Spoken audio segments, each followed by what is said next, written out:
Some Democrats, including your colleagues in the Texas House, have talked about even walking out of the session to block this from happening. What's your stance on that?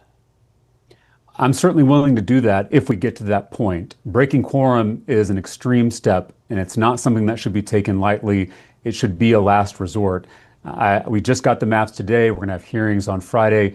But if the Republican majority is intent on executing Trump's power grab, my colleagues and I won't have any choice but to stand up for Texans and stand up for Americans, frankly, and protect the democratic process.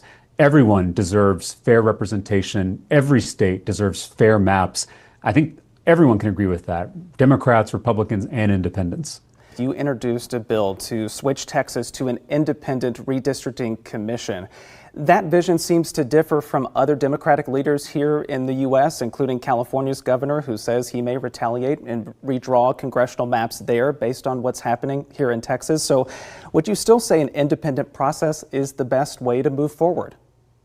Absolutely. And I should say, gerrymandering is a problem in both political parties. They do it in red states like Texas, and they do it in blue states like California. And it's wrong in both instances. This is not a partisan issue. It's an issue of power.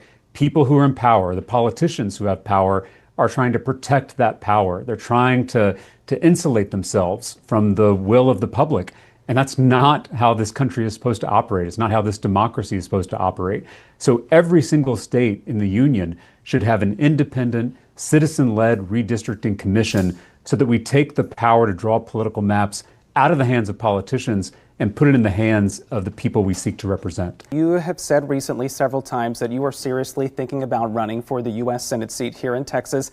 I would imagine that you don't want to make that kind of news on our show today, but talk to us about how this current special session is maybe factoring into some of that thinking about your own future. Well, it's put all of that on hold because I was hired by my constituents here in Central Texas to fight for them here at the state capitol, and I intend on doing that for however long it takes. I'm going to do the job I was hired to do before I start applying to other jobs. So as soon as this special session ends, I'll spend some time thinking about how I can best serve.